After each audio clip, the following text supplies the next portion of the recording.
welcome back to my channel, and if you're joining me for the first time, welcome, and I'm glad you found me. If you have been following me, you know that we're right in the middle of another build, which is this incredible Baja 5B from HPI Racing, and it's a monster. It's a huge 1/5 scale 2-stroke petrol monster, and the build so far is going really well, no issues whatsoever, and that's a massive thank you to HPI and the engineering team over there. They built something incredible, and to give builders like me the pleasure of putting one of these kits together is awesome. So where we left off last time, we built the the rear carrier plate, and we put in the sort of wheel hubs. No issues on those whatsoever. And we also went ahead and built the differential and the housing for that, and it went so well. And you know what, again, I was looking forward to building this part with some concern whether I was going to mess it up or not. But to be honest with you, the instructions and the quality of the parts that you get make your life so easy. So huge thank you again to HPI. Just incredible engineering, and being able to to be able to work with things like this is such a pleasure. So that is that. Where we left off last time, we got up to stage 54 of the build. So we're just going to start again at 55, which is going to be the housing unit for this, and getting it bolted onto the back chassis and all the rest of it, and all the various parts and components that will go with that. And I'm just going to take to the stage of wherever I can get to, which makes a natural break, if you like. I've got no set goal for today. I'm just going to go with the flow and see how far we get. So as I normally do, I'll reposition the camera and we'll get started. So it asked you to dig out part bag F, which is that. So let's just open this up and see what we got in here.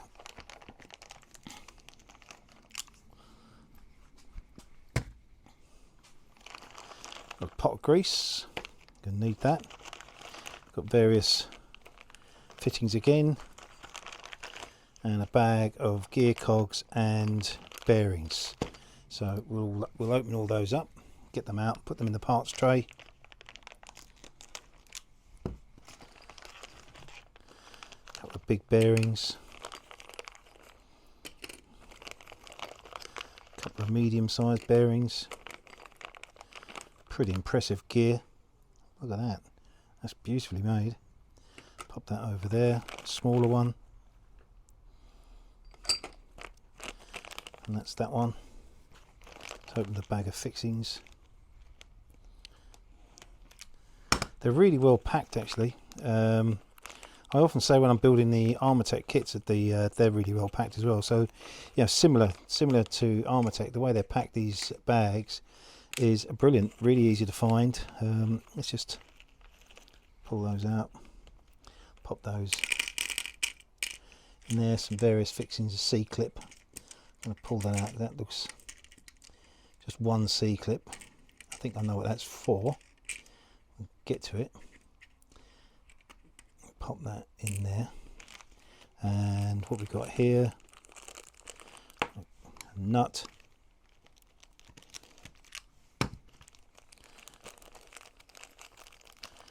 Pop that in there. Might as well open up the pot of grease. It's obviously what HPI provide you. So that's the contents of bag F, kit bag F as they call it. Now it's a matter of working out what parts we've got for the plastic parts off the plastic tree, and I've gone ahead and I think I found what I'm going to need initially. So I'm just going to clean up these edges, so the leftover parts of plastic from the part tree. And then we've got this big lump here, which is the enclosure for the main differential. So let's just snip that away from the parts tree.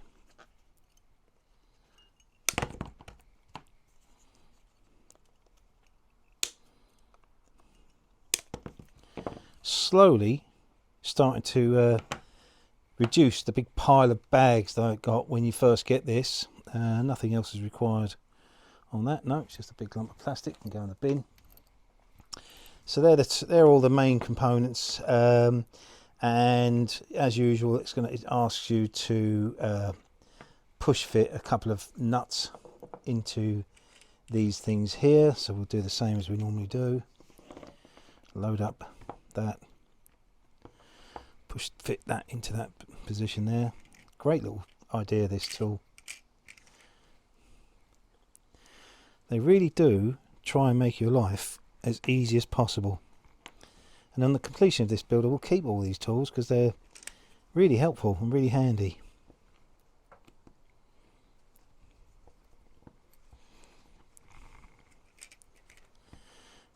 And the last one, so there's 2 of these to be made up.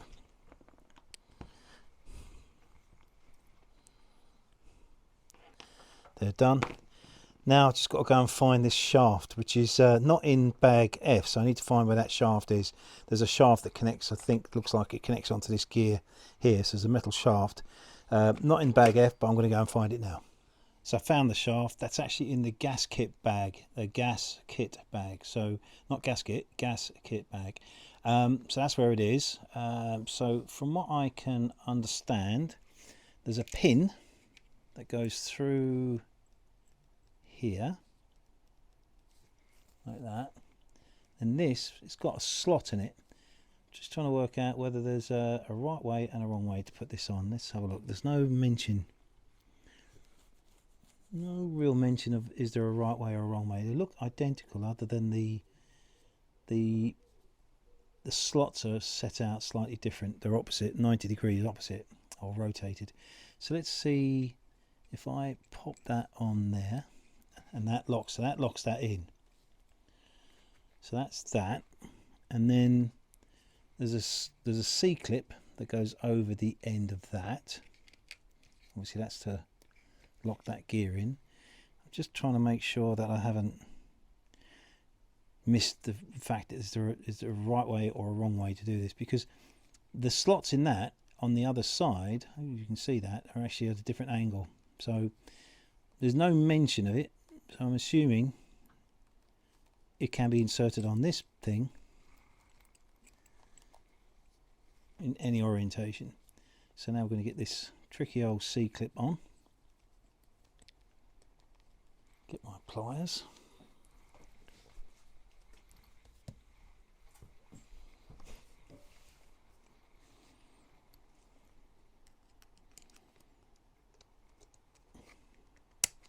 Don't want that springing off. So that's that in position. And then the only other thing they ask you to do is to put this fixing in here and thread lock it in. So let's just make sure I've got the right fixing for that. Yeah, that one will do. And it needs to be thread locked in. So we'll do that. Fairly confident that everything, oops, again, doing everything one-handed is really awkward. And that just gets wound into the end of that. I guess that's just to possibly lock that pin off. So that's in there tight. Just going to go and wipe that up. I'm getting that on my tools or my hands, or worst case, my cast.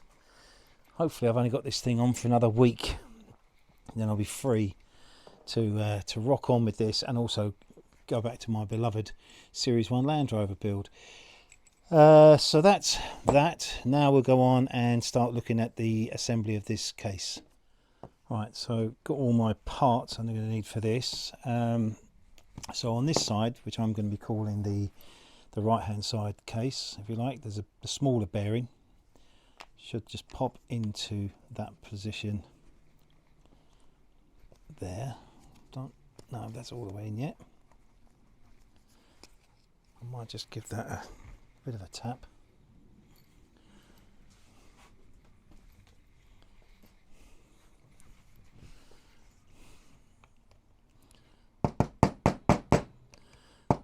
There we go. Just needed a gentle tap. And that is in there now, as it should be. Just checking that side. Yeah, that's in. Right. So that's that one in. Then we have these two parts that we put the nuts in. These obviously they just slot in nice and easy. I can just pick it up with my fingers, it'd be nice and easy. So they just slot in there. And then we've got well, I think this shaft here slides through into that position like that, but I won't put it in just yet, just checking that that is the case. That's just popped out, no big deal. Then we have the central gear here, and it's got a bearing either side of that. Not sure how easy, oh, they just go in really easy, probably too easy actually. Just wondering whether that should be locked in there. So what stops that from popping out? Don't know actually. No mention, let me just have a look, there's no mention of locking those in, that's whatsoever.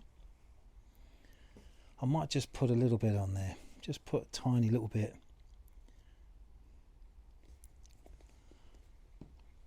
Don't like the idea of bearings not really, you know, when they're loose like that.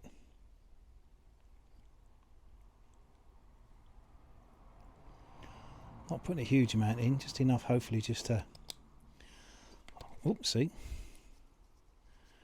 Don't like the, as I said, I don't like the idea of them being that loose, but anyway. This is just what I would do or expect to do when building my tanks.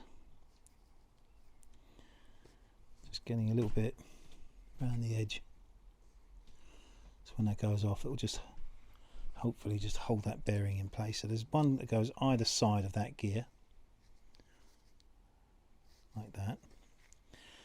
Then from what I can work out, that goes on here. Does it go on there? Yes, it does. It goes on in that position there. Now this is going to have to be greased, but I want to get this in position. Let's just get that in position. So again, I'm just going to use my little hammer. Sorry, I'm going to, let me take this so you can see it.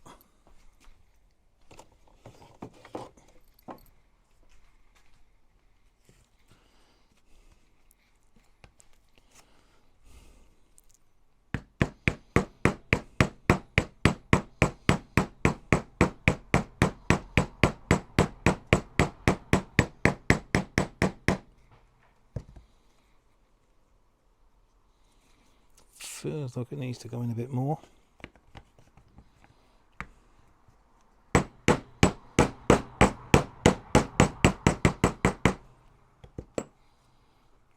That's that. That's in its position there. Take that away.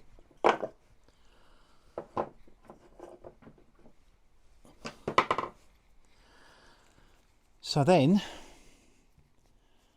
which way round does this go? This goes, okay, so it goes with the back side of the screw fixings on show.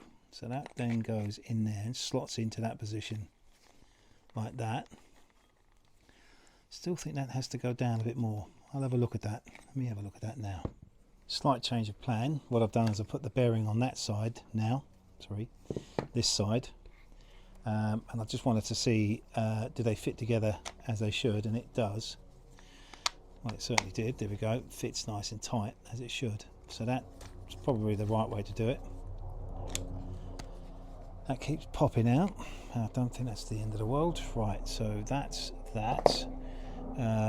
Next thing will be, I think, really time to grease up.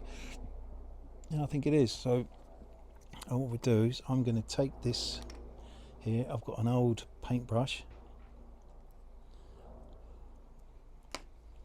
Just got a bit on my hand there. I think this getting on my nerves, that. Right, I'm just going to just wheel that round. Get some grease on the outside of the cogwheel.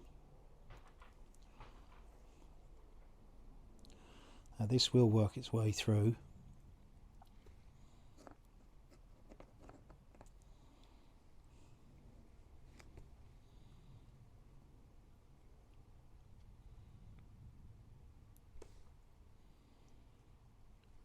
put the grease on the other wheel. Put a lot more on that.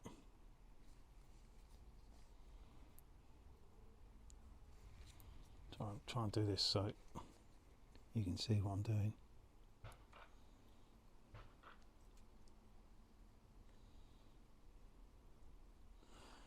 Don't be shy with the grease.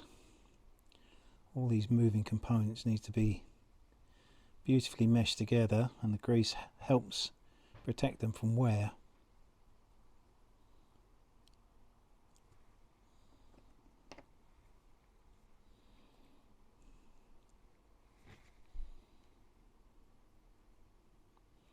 Sorry, I'm drifting the components away from the camera.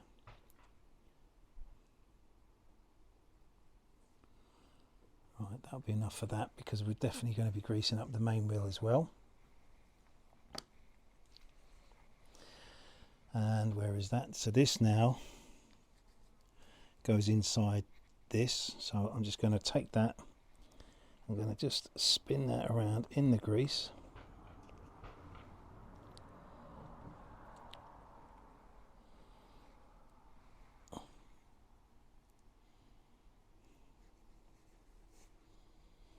Get plenty of grease on that. Now I'll just make sure I'm putting it in the right way, and this is the way it shows. So the head of the bolts here, according to these instructions, go through in this direction here. They slide through, and that locks into that wheel there. With lots and lots of grease around it. And then, mustn't forget that, should slide in there. It's gonna, of course.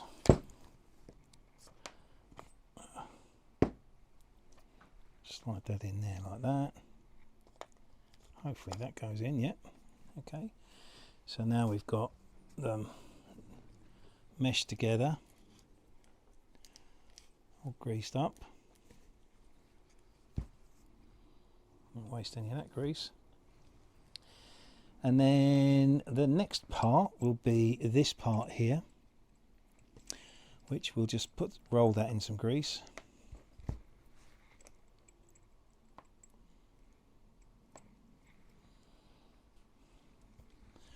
And that passes through that bearing. Just trying to mesh that with that middle gear. There we go. That's it. In.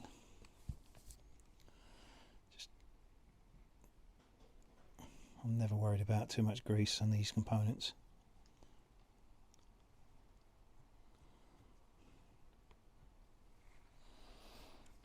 Now, so that's that side done, if you like, there. Now, with a bit of luck and a prevailing wind, as they say, this side there's a little plug that goes in there, like that, and that just stops this, or houses this end of the shaft. So now if we offer all that in together and push it together, hopefully everything is now working. You can see the main drive, this shaft here is now driving the differential. So that's that. So that just all now needs to be fixed together.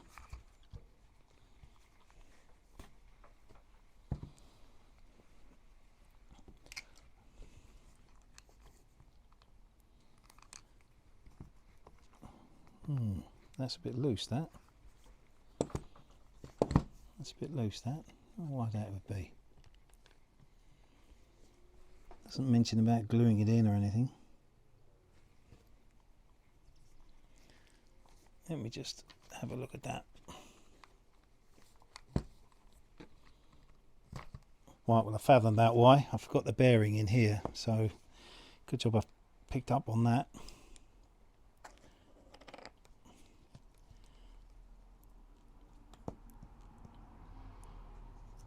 So that So I'll push that bearing back out. That doesn't actually go there.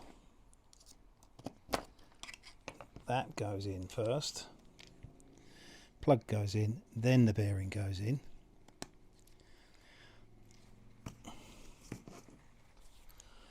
Just give that a bit of a knock to make sure it's in properly. Just goes to show you've got to check and double check, and if it doesn't seem right, take it apart and you know, make it right.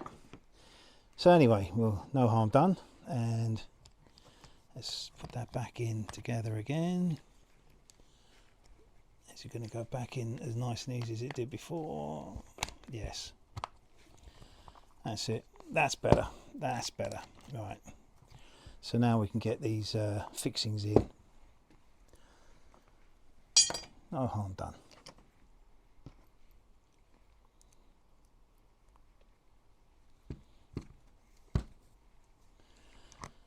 Just hold that together and wind that in.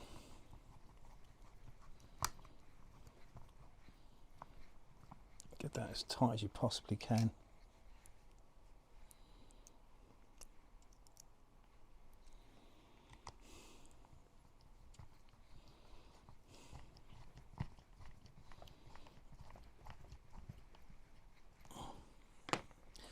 Gonna wipe my hands, got grease on them. That doesn't help, does it? Anyway, if you're new to my channel, I do show you mostly warts and all, so all the mistakes and all little errors that everybody has when building these sort of things, because you're concentrating so much on the whole build, of course, but then you overlook certain parts. And I'm just, as I'm talking to you, I'm just checking because I can see another bolt in my tray, but I think I know what that's for. Nothing to do with this. So that's going in nice and tight.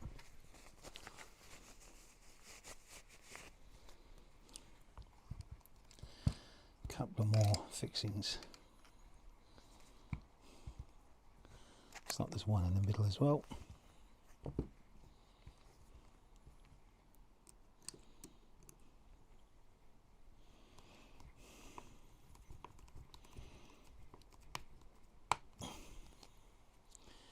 Any more?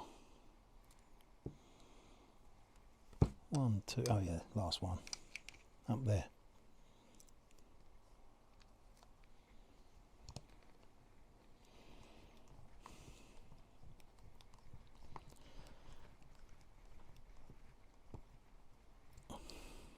That is it. Pop that on there. So there you go, that's that part done. Wipe off the excess grease from the outside of that.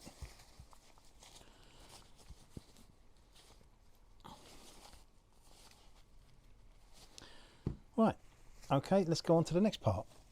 Right, so the next part is to install the brake hub itself, and on here you've got a hole for the pin and the other end is threaded. So obviously we want to put the threaded part, and it looks identical, it's symmetrical, I think there's no difference. So I'm going to pass the pin through first and then tighten that up. There's no mention of thread locker on this. Well, we'll go with the flow with the instructions for now. So that's the brake hub installed. Now we've got to go and get kit bag G. Kit bag G. Looks like these are the big old dog bone axles. So let's open this bag up, see what we've got in here. Wow, okay. A bag of fixings. Let's see that bag opened and split out the fixings. So what have we got? Got a couple of threaded rods. Don't know what they are now. Some very long fixings. Countersunk fixings. I'm going to see if I can keep them all to the same size. Separate them out, I mean. Might have to use up another. That's a big old chunky fixing, that. another long fixing, or the same narrow gauge, another threaded rod, another one of those, another big chunky one, that should go in there. And let's see what else we got. So more of the same fixings. Try and separate them out if you can.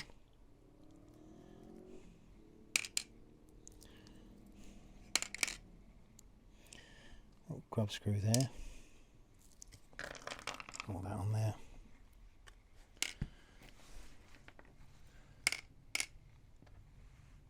They look the same. Yes. More grub screws. I'll put those in there. Nuts in there. Different gauge. Big chunky. That goes in there. Chunky one. Another grub screw. What do I do with those? In there. In there. And then one of these. That's odd. Just one of those. Oh, there's two. Another grub screw and another one of those fixings. Now let's get these open. Wow, these are heavy duty.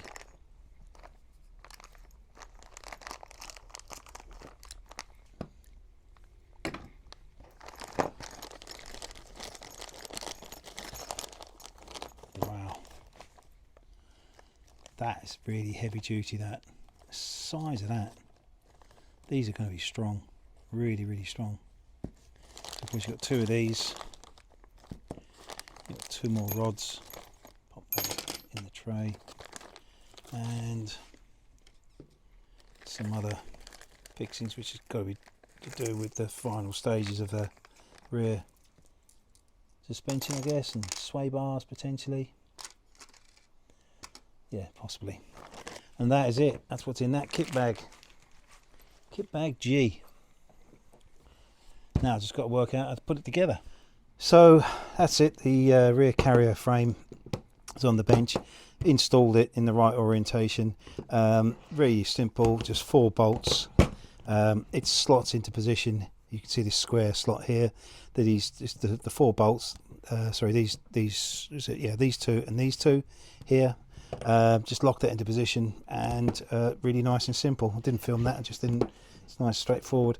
Obviously, now the dog bone axles would typically go in something like that, with a ton of grease, the little boots over them to protect them. But I'm thinking I might want to start looking at the top suspension parts first, in case it's quite awkward to get these, because they might just keep slipping out like that. Yeah, I don't want that. So I'm going to have a look at that, and then I'll be back to camera. Right, yeah, I've decided I'm going to put these dog bones on now. Might as well. So make sure that we give them a good dollop of grease. Pull that boot back. Nice big dollop of grease. Like so. And then push that down on that. Do the same on this side.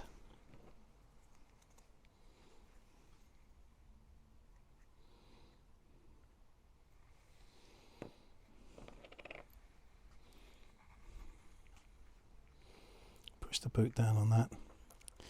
Then we're going to position the dog bone into the slot.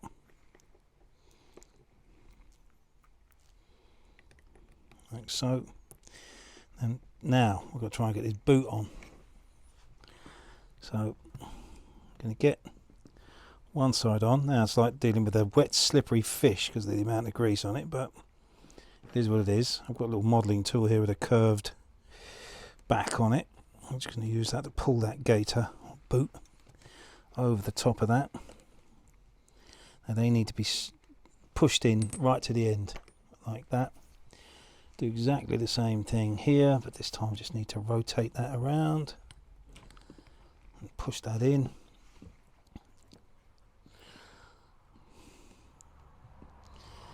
I'm going to put the bottom on first, then just use that to stretch that on.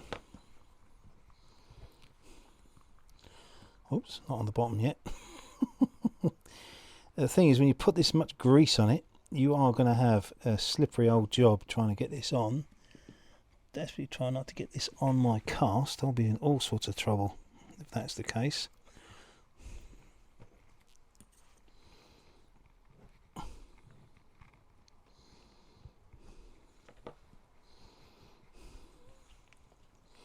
Let's turn that round.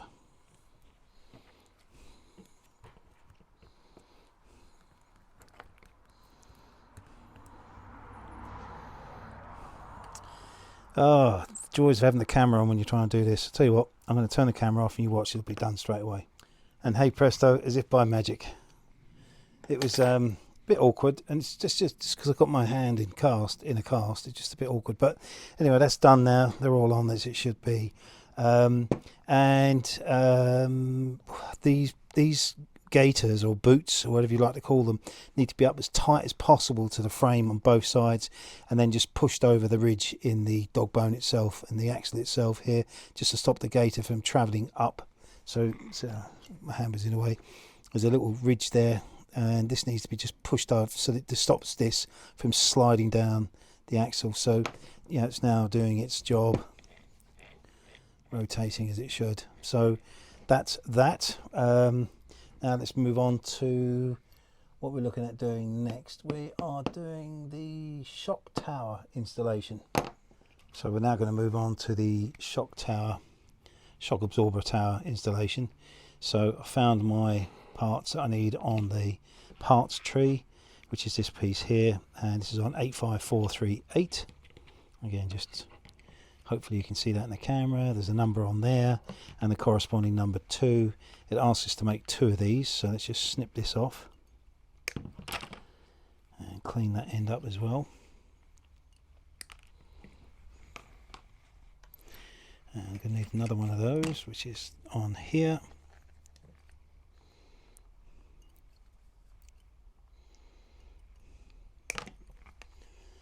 Put those away for now.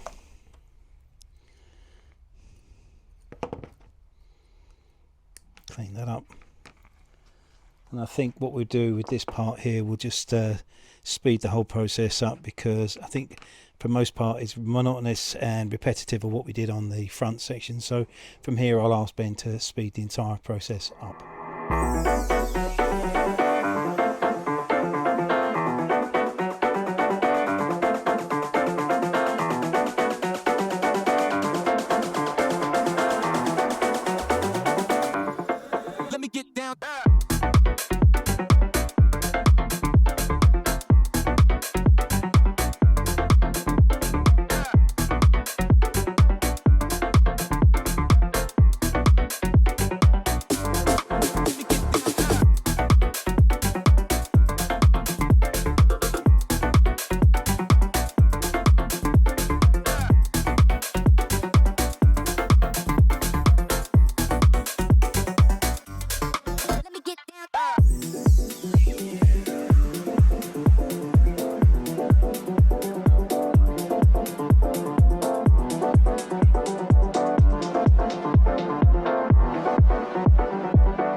Okay, so that's all the boring bits done, all the rear frame and everything, rear bumper arrangement all done, no issues whatsoever.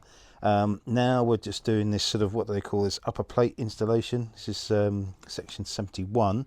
This is probably where we'll finish off today. That plate goes over the top of that and then bolted in, but we have to put the brake discs in first. And it does ask you to be mindful of the orientation of these. So the tracking or the direction of the slots on here must be going towards the rear of the vehicle. Likewise with the inner shoe here, that's got to track towards the, or rotate if you like, in the direction of the rear of the vehicle. And then from what I can work out, these simply just slide into position. So one after the other. Fairly loose at this stage anyway. And just sit. Sorry, I'm making this look more complicated than it really is. And then they literally sit over the top of that nut, as loose as that, until we build up the brake shoes and everything else later on into the build. And then for the time being, that will be secured to stop it from drifting, I guess, by this plate. Now there's two little plastic lugs, one here and one here, which need to, or help you, and there's one in the middle, which help you locate this. Might have to get a clamp on that to pull this together in order to do that. But what we'll do is we'll get one fixing in here. There's two fixings at the front and one here, so we'll get those in now. Get this one in at least.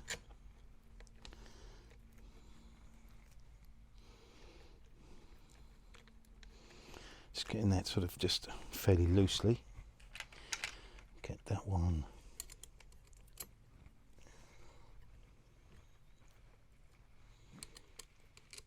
into the front.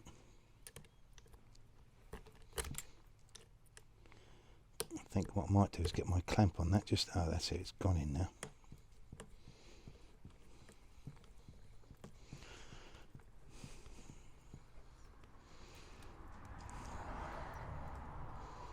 These are obviously all going into the nuts that we've previously installed in all these parts. So I'm not going to tighten that off just yet. I just need to push this over, but struggling with my cast. Oh, there we go. That's actually gone in there. Now,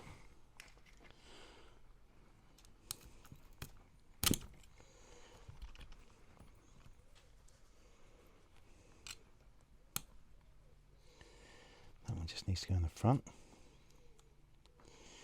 Just the alignment is not perfect.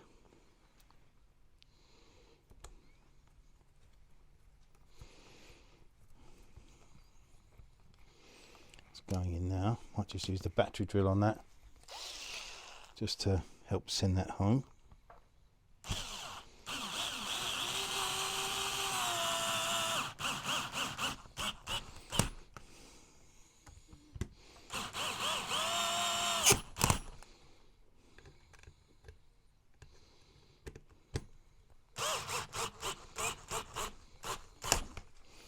That's that.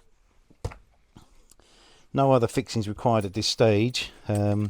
These are loose, as you can see, but I mean, I'm not worried, because I've flicked through the instructions, and we get to sort all this out a little bit later on in the build. Not sure why we don't do it now, but I'm going to follow the instructions as per HPI wishes. So that is it for today. That's amazing.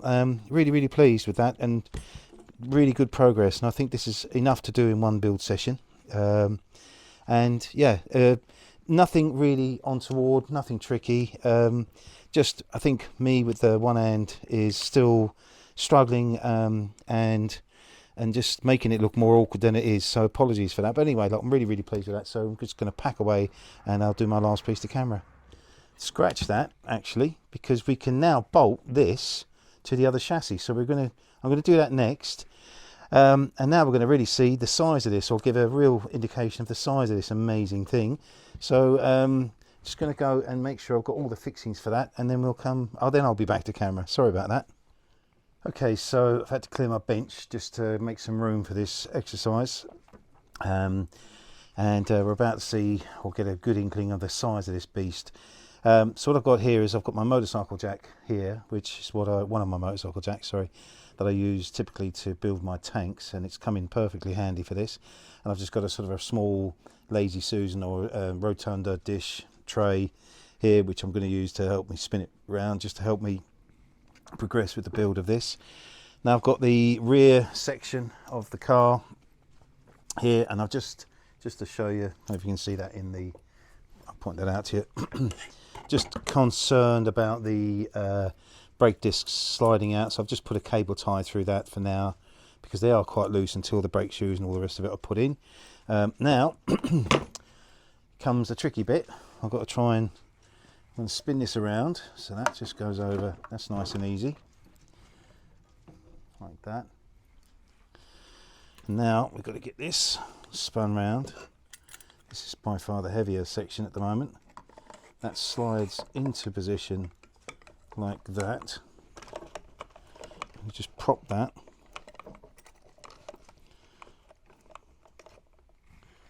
Get one of these big chunky fixings here. Get a couple in.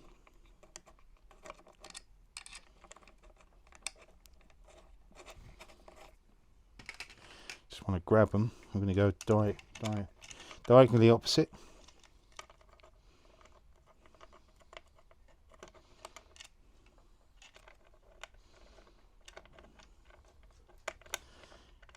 If it will find the thread. Yeah, found it now.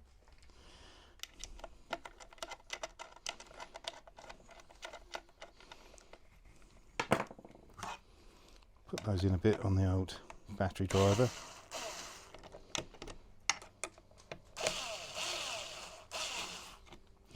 Not tightening them up just yet.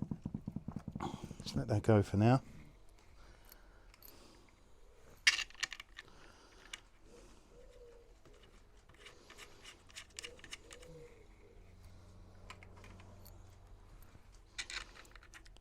Hopefully that's it, all lined up.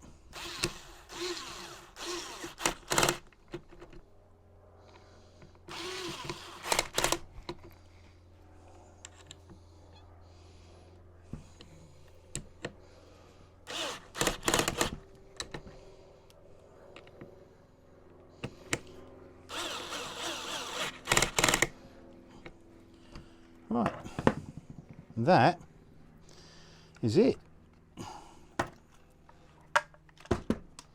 Spin it back round.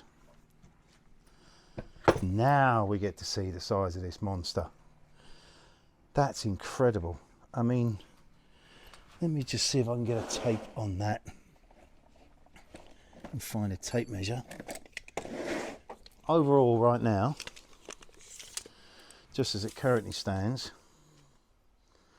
it's just shy of 80 centimeters, which is 31 inches in length, and just without the wheels on, currently around about 44 centimeters or 17 inches. So it's a beast, absolute beast. Look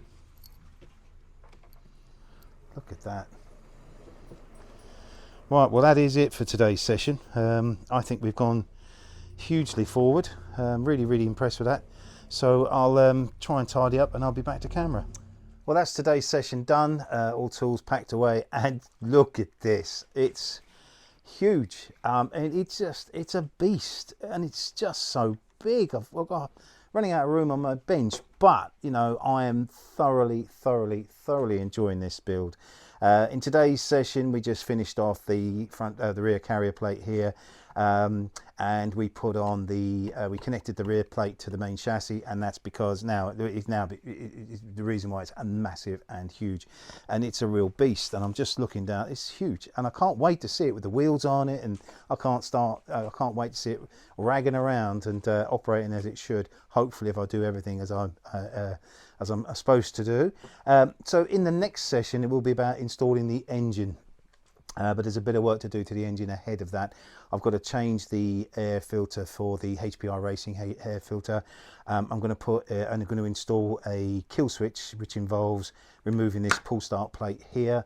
I'm also talking to my friends up at Wheelspin Models about the best or recommended exhaust, and I want to replace the standard exhaust with a decent one to improve performance of the engine. And I'll do all that in real time. There's a bit of work involved in that, and once that's done, we'll go on and do, I think the next stage is the clutch build up and finishing off the engine parts and the brakes and everything else, and then a ton more work to do, including the shock absorbers, which I'm looking forward to doing, but I'm also a little bit anxious about doing. But it's all about learning, and that's what I love about building a kit like this. Started off outside my comfort zone, but now I'm really comfortable building this, and as you grow in the build, you grow in confidence. And if you are considering buying one of these and you haven't made that commitment yet, I would do it. Just do it. It's brilliant, and the reward you get out of each build session is incredible. It's addictive. So I will sign off by saying thank you if you've joined me today. Hope you've enjoyed this video. If you have, please give me a thumbs up. Sorry. And thanks again for all your amazing support, all your wonderful comments, and especially comments about my injury. That means the world to me. If you're new to my channel, please subscribe, because we've got a lot more work to do on this, and as soon as this comes off my arm and I'm able to, I'm going to get back onto my Series 1 Land Rover build to finish that off, because I miss building that, really dearly miss building that, and I'm looking forward to getting that finished. And there's a lot more to tell you in the next few weeks about my future plans and what I've got coming up. So please, please, please keep supporting. Please subscribe. Please keep subscribing. Please give me those comments, and please give me those amazing thumbs up. And I will sign off finally by saying I'm Tony. Thank you for joining me. I love building these incredible kits, and I look forward to seeing you in my next session.